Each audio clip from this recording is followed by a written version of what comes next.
Pride and Prejudice by Jane Austen. Chapter 1. It is a truth universally acknowledged that a single man in possession of a good fortune must be in want of a wife.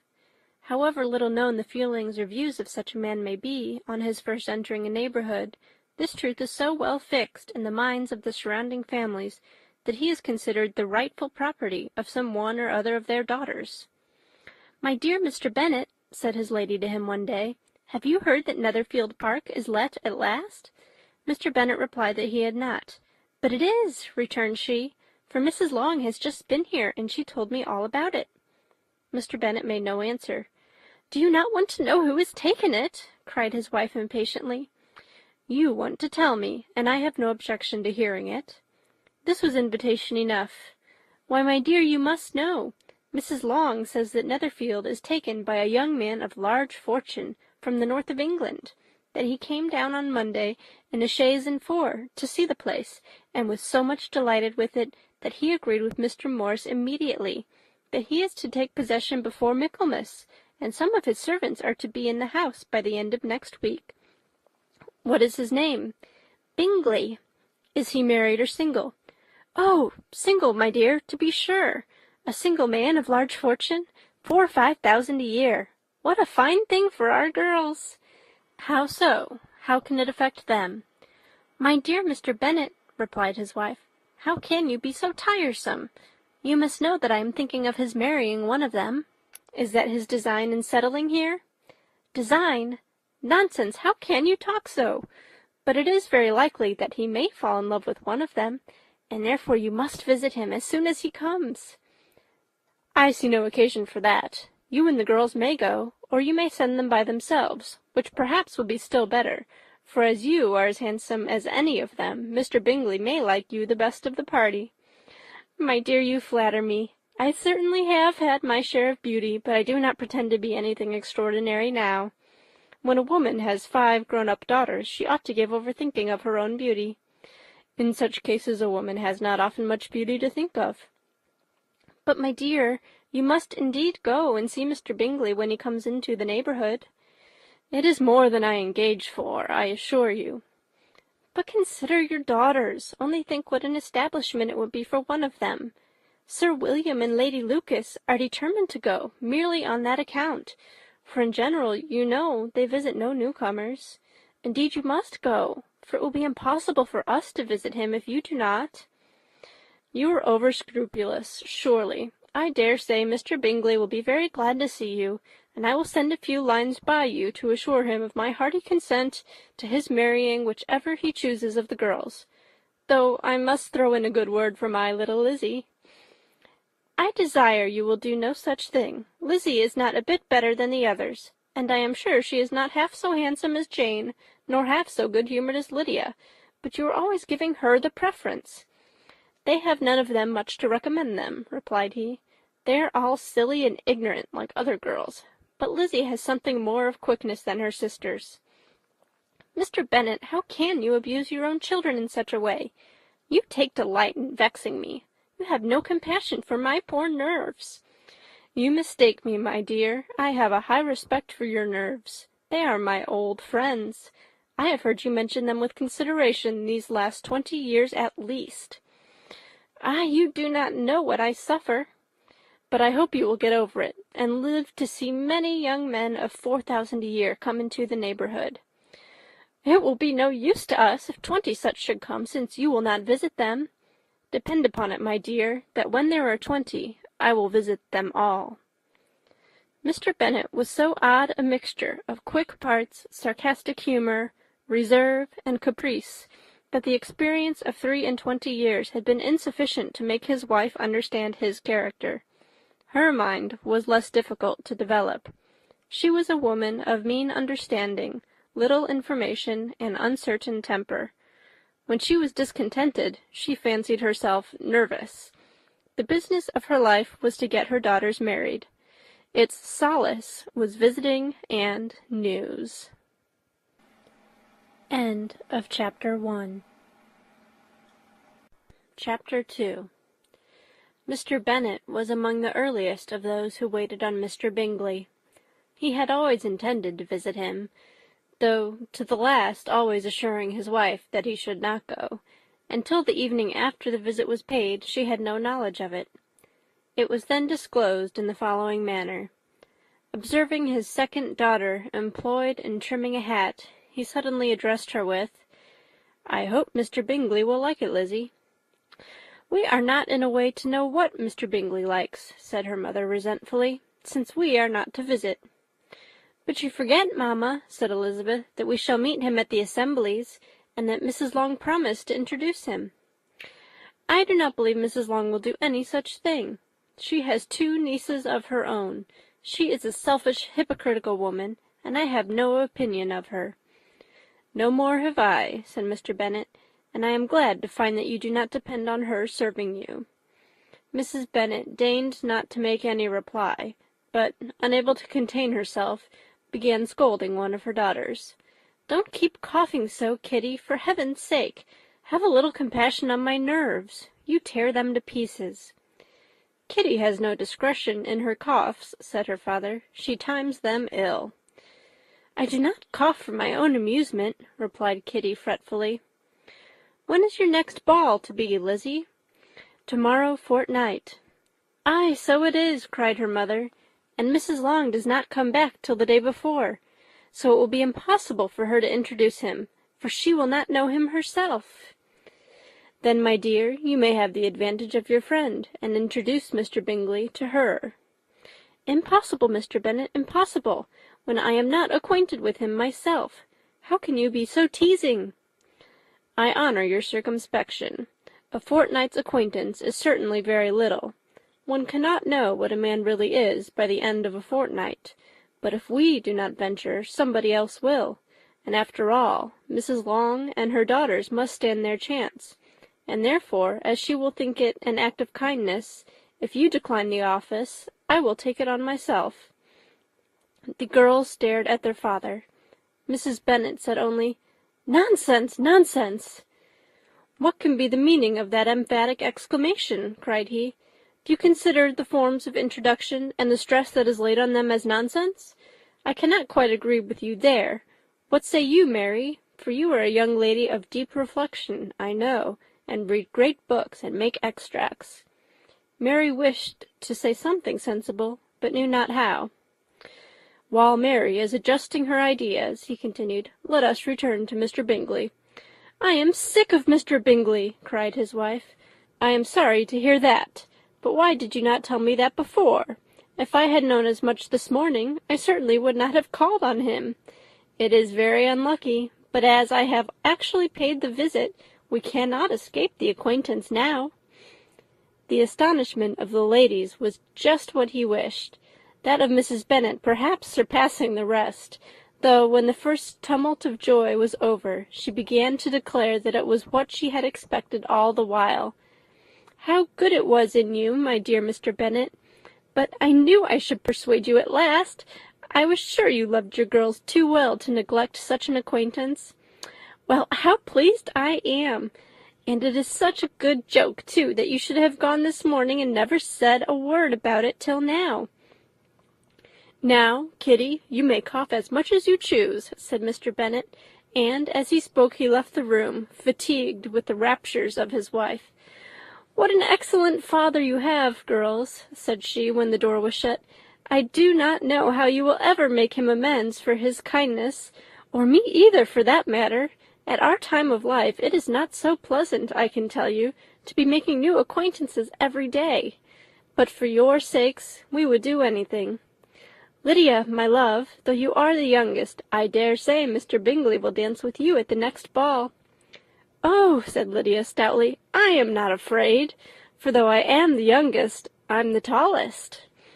The rest of the evening was spent in conjecturing how soon he would return Mr. Bennet's visit, and determining when they should ask him to dinner. End of chapter 2. Chapter 3. Not all that Mrs. Bennet, however, with the assistance of her 5 daughters, could ask on the subject, was sufficient to draw from her husband any satisfactory description of Mr. Bingley.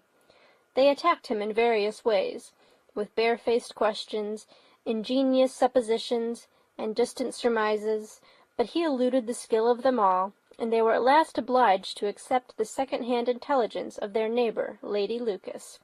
Her report was highly favourable. Sir William had been delighted with him. He was quite young, wonderfully handsome, extremely agreeable, and, to crown the whole, he meant to be at the next assembly with a large party. Nothing could be more delightful.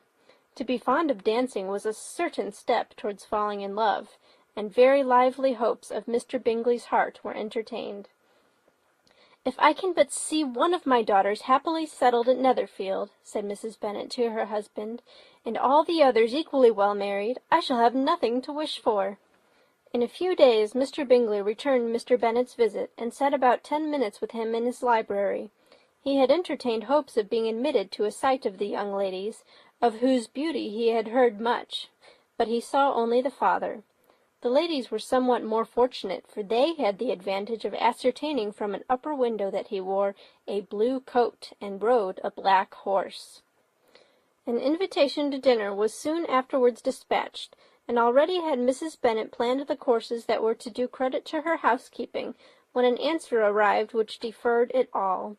Mr. Bingley was obliged to be in town the following day, and consequently unable to accept the honour of their invitation, etc.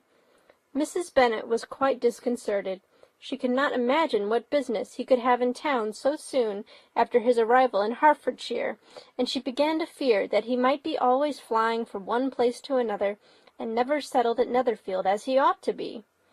Lady Lucas quieted her fears a little by starting the idea of his being gone to London only to get a large party for the ball, and a report soon followed that Mr. Bingley was to bring 12 ladies and 7 gentlemen with him to the assembly. The girls grieved over such a number of ladies, but were comforted the day before the ball by hearing that instead of 12 he brought only 6 with him from London, his 5 sisters and a cousin, and when the party entered the assembly room it consisted of only 5 altogether: Mr. Bingley, his 2 sisters, the husband of the eldest, and another young man. Mr. Bingley was good-looking and gentlemanlike. He had a pleasant countenance and easy, unaffected manners. His sisters were fine women, with an air of decided fashion. His brother-in-law, Mr. Hurst, merely looked the gentleman, but his friend, Mr. Darcy, soon drew the attention of the room by his fine, tall person, handsome features, noble mien, and the report which was in general circulation within 5 minutes after his entrance, of his having 10,000 a year. The gentlemen pronounced him to be a fine figure of a man.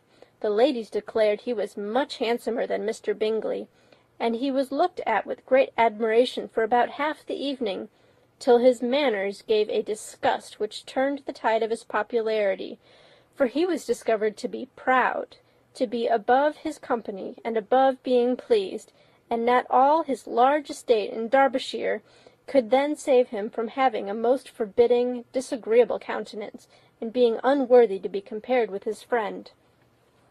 Mr. Bingley had soon made himself acquainted with all the principal people in the room. He was lively and unreserved, danced every dance, was angry that the ball closed so early, and talked of giving one himself at Netherfield. Such amiable qualities must speak for themselves. What a contrast between him and his friend! Mr. Darcy danced only once with Mrs. Hurst, and once with Miss Bingley, declined being introduced to any other lady, and spent the rest of the evening in walking about the room, speaking occasionally to one of his own party. His character was decided. He was the proudest, most disagreeable man in the world, and everybody hoped that he would never come there again. Amongst the most violent against him was Mrs. Bennet, whose dislike of his general behaviour was sharpened into particular resentment by his having slighted one of her daughters. Elizabeth Bennet had been obliged, by the scarcity of gentlemen, to sit down for 2 dances, and during part of that time Mr. Darcy had been standing near enough for her to hear a conversation between him and Mr. Bingley, who came from the dance for a few minutes to press his friend to join it. "Come, Darcy," he said, "I must have you dance. I hate to see you standing about by yourself in this stupid manner. You had much better dance."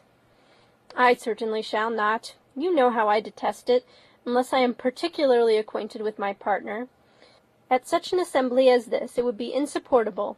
Your sisters are engaged, and there is not another woman in the room whom it would not be a punishment to me to stand up with." "I would not be so fastidious as you are," cried Mr. Bingley. "For a kingdom! Upon my honour, I never met with so many pleasant girls in my life as I have this evening, and there are several of them you see uncommonly pretty." "You are dancing with the only handsome girl in the room," said Mr. Darcy, looking at the eldest, Miss Bennet. "Oh, she is the most beautiful creature I ever beheld. But there is one of her sisters sitting down just behind you who is very pretty, and I dare say very agreeable. Do let me ask my partner to introduce you." "Which do you mean?" And turning round, he looked for a moment at Elizabeth, till, catching her eye, he withdrew his own, and coldly said, "She is tolerable, but not handsome enough to tempt me. I am in no humour at present to give consequence to young ladies who are slighted by other men. You had better return to your partner and enjoy her smiles, for you are wasting your time with me." Mr. Bingley followed his advice. Mr. Darcy walked off, and Elizabeth remained, with no very cordial feelings toward him. She told the story, however, with great spirit among her friends, for she had a lively, playful disposition, which delighted in anything ridiculous. The evening altogether passed off pleasantly to the whole family. Mrs. Bennet had seen her eldest daughter much admired by the Netherfield party. Mr. Bingley had danced with her twice, and she had been distinguished by his sisters. Jane was as much gratified by this as her mother could be, though in a quieter way. Elizabeth felt Jane's pleasure. Mary had heard herself mentioned to Miss Bingley as the most accomplished girl in the neighbourhood, and Catherine and Lydia had been fortunate enough never to be without partners, which was all that they had yet learnt to care for at a ball. They returned, therefore, in good spirits to Longbourn, the village where they lived, and of which they were the principal inhabitants. They found Mr. Bennet still up. With a book he was regardless of time, and on the present occasion he had a good deal of curiosity as to the events of an evening which had raised such splendid expectations. He had rather hoped that his wife's views on the stranger would be disappointed, but he soon found out that he had a different story to hear. "Oh, my dear Mr. Bennet," as she entered the room, "we have had a most delightful evening, a most excellent ball. I wish you had been there. Jane was so admired, nothing could be like it. Everybody said how well she looked, and Mr. Bingley thought her quite beautiful and danced with her twice. Only think of that, my dear, he actually danced with her twice, and she was the only creature in the room that he asked a second time. First of all he asked Miss Lucas. I was so vexed to see him stand up with her, but, however, he did not admire her at all. Indeed, nobody can, you know. And he seemed quite struck with Jane as she was going down the dance, so we inquired who she was, and got introduced, and asked her for the two next. Then the 2/3 he danced with Miss King, and the 2/4 with Maria Lucas, and the 2/5 with Jane again, and the 2/6 with Lizzie, and the Boulanger. If he had any compassion for me, cried her husband impatiently, he would not have danced half so much. For God's sake, say no more of his partners. Oh, that he had sprained his ankle in the first place. Oh, my dear, I am quite delighted with him. He is so excessively handsome, and his sisters are charming women. I never in my life saw anything more elegant than their dresses. I dare say the lace upon Mrs. Hurst's gown—" Here she was interrupted again. Mr. Bennet protested against any description of finery. She was therefore obliged to seek another branch of the subject, and related with much bitterness of spirit and some exaggeration the shocking rudeness of Mr. Darcy. "But I can assure you," she added, "that Lizzie does not lose much by not suiting his fancy, for he is a most disagreeable, horrid man, not at all worth pleasing. So high and so conceited that there was no enduring him. He walked here and he walked there, fancying himself so very great. Not handsome enough to dance with. I wish you had been there, my dear, to have given him one of your set-downs. I quite detest the man." End of chapter 3. Chapter 4.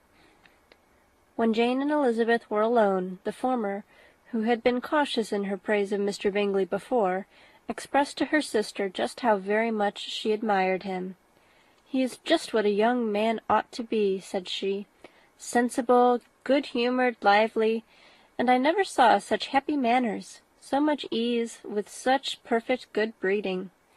"He is also handsome," replied Elizabeth, "which a young man ought likewise to be, if he possibly can. His character is thereby complete." "I was very much flattered by his asking me to dance a second time. I did not expect such a compliment." "Did you not? I did for you. But that is one great difference between us. Compliments always take you by surprise, and me never. What could be more natural than his asking you again? He could not help seeing that you were about 5 times as pretty as every other woman in the room. No thanks to his gallantry for that. Well, he certainly is very agreeable, and I give you leave to like him. You have liked many a stupider person." "Dear Lizzie!" "Oh, you are a great deal too apt, you know, to like people in general. You never see a fault in anybody. All the world are good and agreeable in your eyes. I never heard you speak ill of a human being in your life. I would not wish to be hasty in censuring anyone, but I always speak what I think." "I know you do, and it is that which makes the wonder. With your good sense, to be so honestly blind to the follies and nonsense of others. Affectation of candour is common enough, one meets with it everywhere, but to be candid without ostentation or design, to take the good of everybody's character and make it still better, and say nothing of the bad, belongs to you alone. And so you like this man's sisters too, do you? Their manners are not equal to his." "Certainly not, at first, but they are very pleasing women when you converse with them. Miss Bingley is to live with her brother and keep his house, and I am much mistaken if we shall not find a very charming neighbour in her." Elizabeth listened in silence, but was not convinced. Their behaviour at the assembly had not been calculated to please in general, and with more quickness of observation and less pliancy of temper than her sister, and with a judgment too unassailed by any attention to herself, she was very little disposed to approve them. They were in fact very fine ladies, not deficient in good humour when they were pleased, nor in the power of making themselves agreeable when they chose it, but proud and conceited. They were rather handsome, had been educated in one of the first private seminaries in town, had a fortune of 20,000 pounds, were in the habit of spending more than they ought, and of associating with people of rank, and were therefore in every respect entitled to think well of themselves and meanly of others. They were of a respectable family in the north of England, a circumstance more deeply impressed on their memories than that their brother's fortune and their own had been acquired by trade. Mr. Bingley inherited property to the amount of nearly 100,000 pounds from his father, who had intended to purchase an estate, but did not live to do it. Mr. Bingley intended it likewise, and sometimes made choice of his county, but as he was now provided with a good house and the liberty of a manor, it was doubtful to many of those who best knew the easiness of his temper whether he might not spend the remainder of his days at Netherfield, and leave the next generation to purchase. His sisters were anxious for his having an estate of his own, but though he was now only established as a tenant, Miss Bingley was by no means unwilling to preside at his table, nor was Mrs. Hurst, who had married a man of more fashion than fortune, less disposed to consider his house as her home when it suited her. Mr. Bingley had not been of age 2 years when he was tempted by an accidental recommendation to look at Netherfield House. He did look at it, and into it, for half an hour, was pleased with the situation and the principal rooms, satisfied with what the owner said in its praise, and took it immediately. Between him and Darcy there was a very steady friendship, in spite of great opposition of character. Bingley was endeared to Darcy by the easiness, openness, and ductility of his temper, though no disposition could offer a greater contrast to his own, and though with his own he never appeared dissatisfied. On the strength of Darcy's regard, Bingley had the firmest reliance, and of his judgment the highest opinion. In understanding, Darcy was the superior. Bingley was by no means deficient, but Darcy was clever. He was at the same time haughty, reserved, and fastidious, and his manners, though well-bred, were not inviting. In that respect his friend had greatly the advantage. Bingley was sure of being liked wherever he appeared. Darcy was continually giving offence. The manner in which they spoke of the Meryton assembly was sufficiently characteristic. Bingley had never met with more pleasant people or prettier girls in his life.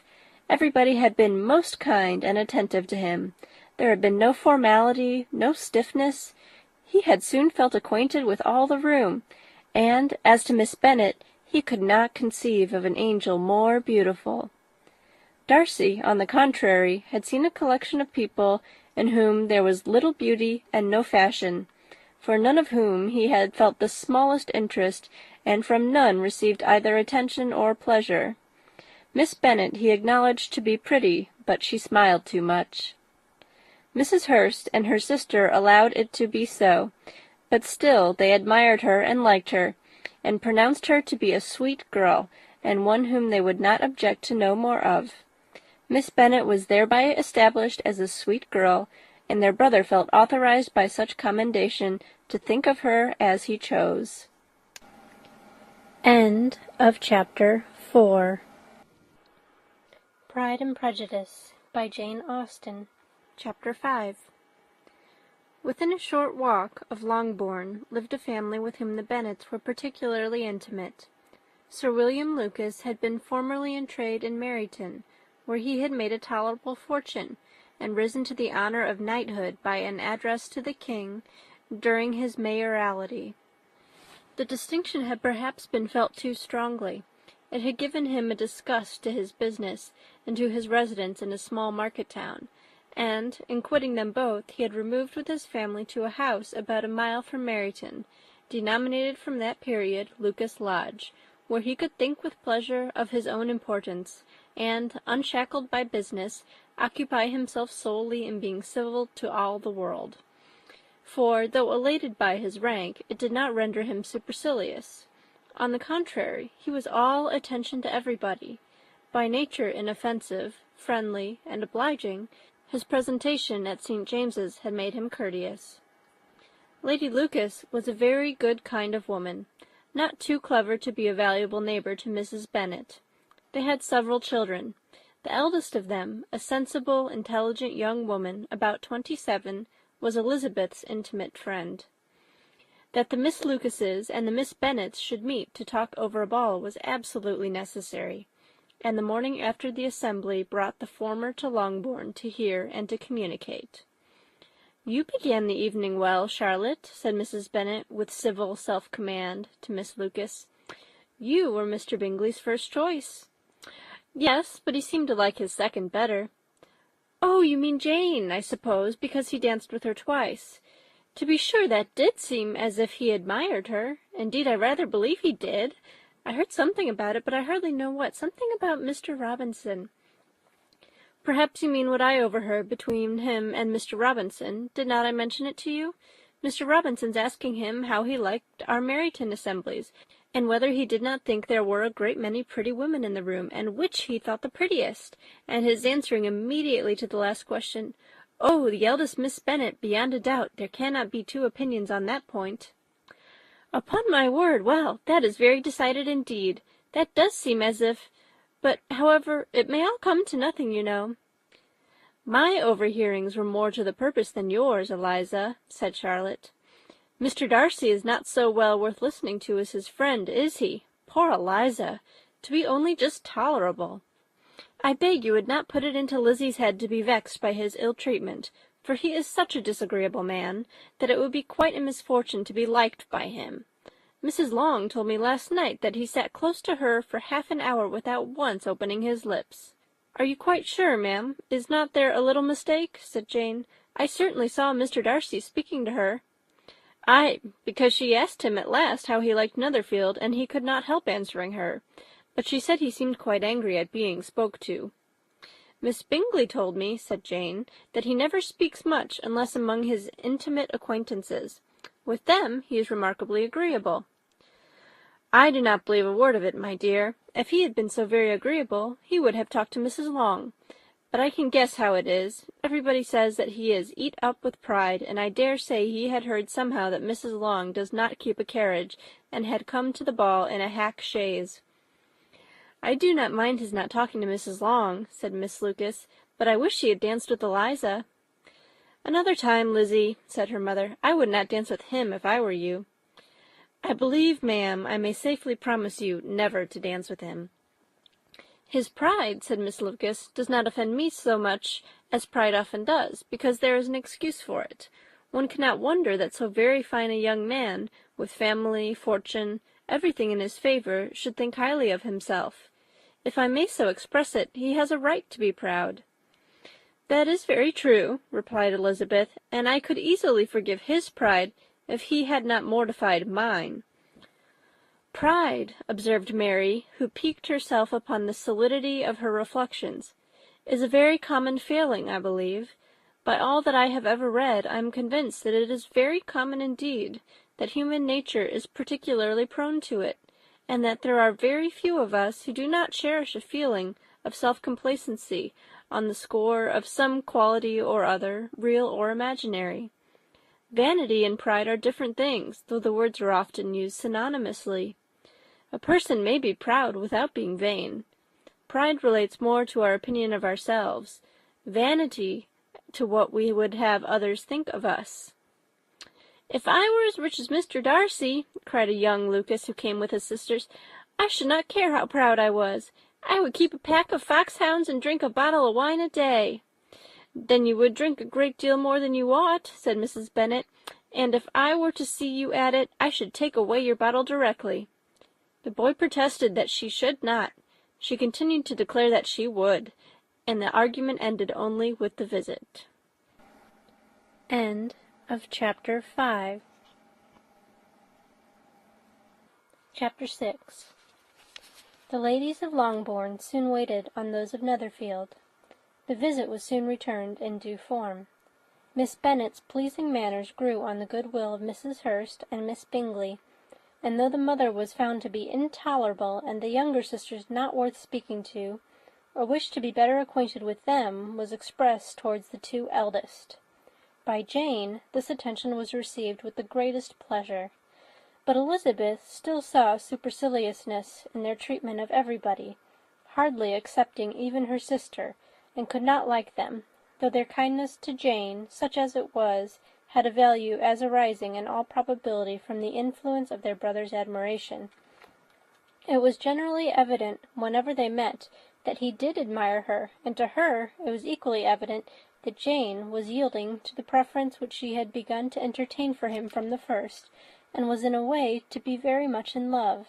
But she considered with pleasure that it was not likely to be discovered by the world in general, since Jane united, with great strength of feeling, a composure of temper and a uniform cheerfulness of manner which would guard her from the suspicions of the impertinent. She mentioned this to her friend Miss Lucas. "It may perhaps be pleasant," replied Charlotte, "to be able to impose on the public in such a case, but it is sometimes a disadvantage to be so very guarded. If a woman conceals her affection with the same skill from the object of it, she may lose the opportunity of fixing him, and it will then be but poor consolation to believe the world equally in the dark. There is so much of gratitude or vanity in almost every attachment, that it is not safe to leave any to itself. We can all begin freely. A slight preference is natural enough, but there are very few of us who have heart enough to be really in love without encouragement. In 9 cases out of 10, a woman had better show more affection than she feels.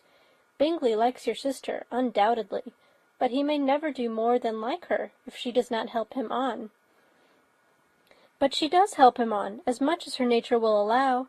If I can perceive her regard for him, he must be a simpleton indeed not to discover it too. Remember, Eliza, that he does not know Jane's disposition, as you do. But if a woman is partial to a man, and does not endeavour to conceal it, he must find it out. Perhaps he must, if he sees enough of her. But, though Bingley and Jane meet tolerably often, it is never for many hours together, and as they always see each other in large mixed parties, it is impossible that every moment should be employed in conversing together. Jane should therefore make the most of every half-hour in which she can command his attention. When she is secure of him, there will be more leisure for falling in love as much as she chooses." "Your plan is a good one," replied Elizabeth, "where nothing is in question but the desire of being well married. And if I were determined to get a rich husband, or any husband, I dare say I should adopt it. But these are not Jane's feelings. She is not acting by design. As yet she cannot even be certain of the degree of her own regard, nor of its reasonableness. She has known him only a fortnight. She danced 4 dances with him at Meryton. She saw him one morning at his own house, and has since dined with him in company 4 times. This is not quite enough to make her understand his character. Not as you represent it. Had she merely dined with him, she might only have discovered whether he had a good appetite. But you must remember that 4 evenings have also been spent together, and 4 evenings may do a great deal." "Yes, these 4 evenings have enabled them to ascertain that they both like vingt ans better than commerce, but with respect to any other leading characteristic, I do not imagine that much has been unfolded." "Well," said Charlotte, "I wish Jane success with all my heart, and if she were married to him tomorrow, I should think she had as good a chance of happiness as if she were to be studying his character for a 12-month. Happiness in marriage is entirely a matter of chance. If the dispositions of the parties are ever so well known to each other, or ever so similar beforehand, it does not advance their felicity in the least. They always continue to grow sufficiently unlike afterwards to have their share of vexation, and it is better to know as little as possible of the defects of the person with whom you are to pass your life." "You make me laugh, Charlotte, but it is not sound. You know it is not sound, and that you would never act in this way yourself." Occupied in observing Mr. Bingley's attentions to her sister, Elizabeth was far from suspecting that she was herself becoming an object of some interest in the eyes of his friend. Mr. Darcy had at first scarcely allowed her to be pretty. He had looked at her without admiration at the ball, and when they next met he looked at her only to criticize, but no sooner had he made it clear to himself and his friends that she hardly had a good feature in her face, than he began to find it was rendered uncommonly intelligent by the beautiful expression of her dark eyes. To this discovery succeeded some others, equally mortifying. Though he had detected with a critical eye more than one failure of perfect symmetry in her form, he was forced to acknowledge her figure to be light and pleasing, and in spite of his asserting that her manners were not those of the fashionable world, he was caught by their easy playfulness. Of this she was perfectly unaware. To her he was only the man who made himself agreeable nowhere, and who had not thought her handsome enough to dance with. He began to wish to know more of her, and as a step towards conversing with her himself, attended to her conversation with others. His doing so drew her notice. It was at Sir William Lucas's, where a large party were assembled. "What does Mr. Darcy mean," she said to Charlotte, "by listening to my conversation with Colonel Forster?" "That is a question which Mr. Darcy only can answer. But if he does it any more, I shall certainly let him know that I see what he is about. He has a very satirical eye, and if I do not begin by being impertinent myself, I shall soon grow afraid of him." On his approaching them soon afterwards, though without seeming to have any intention of speaking, Miss Lucas defied her friend to mention such a subject to him, which immediately, provoking Elizabeth to do it, she turned to him and said, "Did you not think, Mr. Darcy, that I expressed myself uncommonly well just now, when I was teasing Colonel Forster to give us a ball at Meryton?" "With great energy, but it is always a subject which makes a lady energetic." "You are severe on us." "It will be her turn soon to be teased," said Miss Lucas. "I am going to open the instrument, Eliza, and you know what follows." "You are a very strange creature by way of a friend, always wanting me to play and sing before anybody and everybody. If my vanity had taken a musical turn, you would have been invaluable.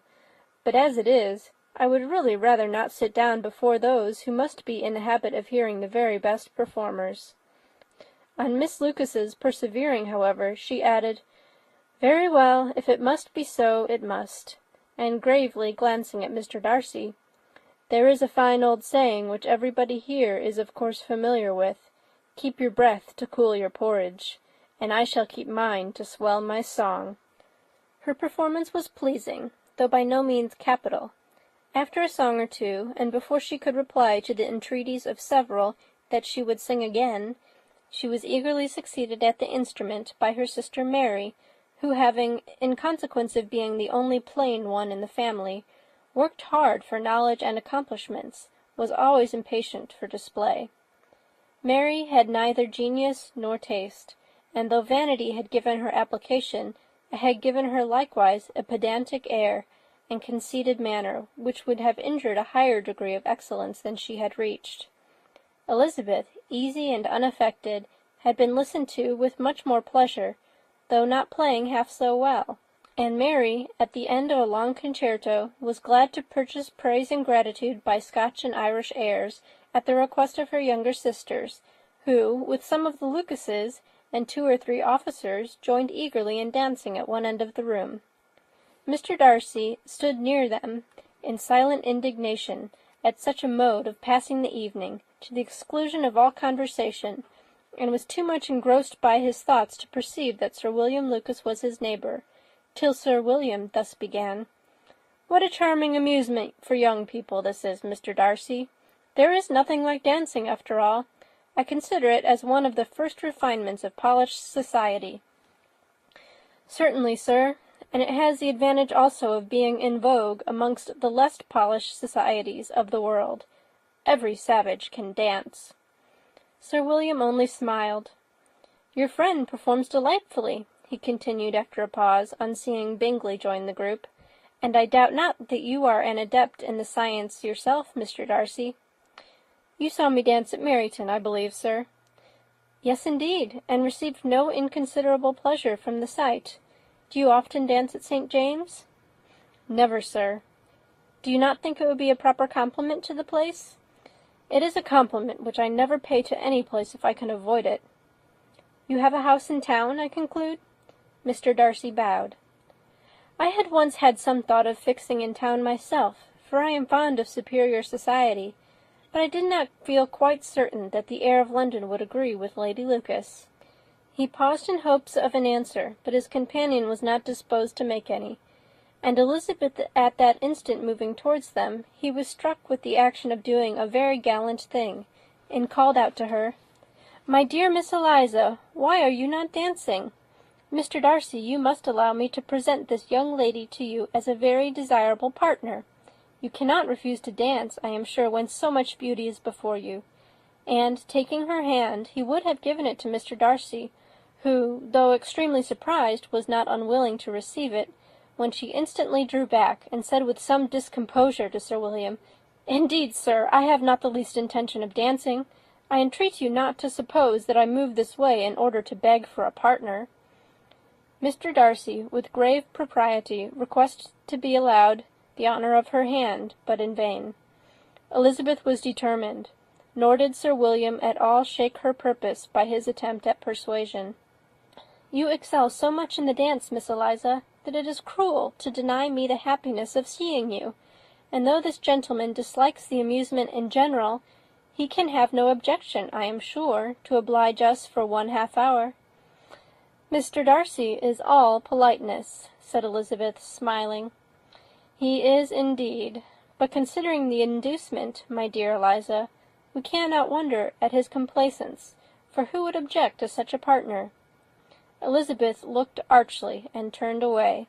Her resistance had not injured her with the gentleman, and he was thinking of her with some complacency, when thus accosted by Miss Bingley.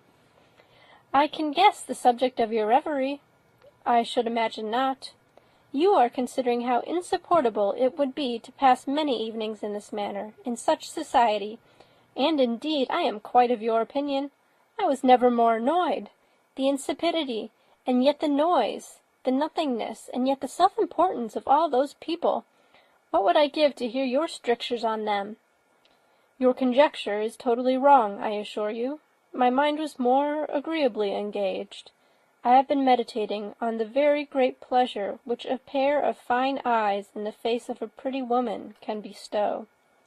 Miss Bingley immediately fixed her eyes on his face, and desired he would tell her what lady had the credit of inspiring such reflections. Mr. Darcy replied with great intrepidity, "Miss Elizabeth Bennet." "Miss Elizabeth Bennet!" repeated Miss Bingley. "I am all astonishment. How long has she been such a favourite? And pray, when am I to wish you joy?" "That is exactly the question which I expected you to ask. A lady's imagination is very rapid. It jumps from admiration to love, from love to matrimony, in a moment. I knew you would be wishing me joy." "Nay, if you are serious about it, I shall consider the matter is absolutely settled. You will be having a charming mother-in-law indeed, and of course she will always be at Pemberley with you." He listened to her with perfect indifference while she chose to entertain herself in this manner, and as his composure convinced her that all was safe, her wit flowed long. End of chapter 6.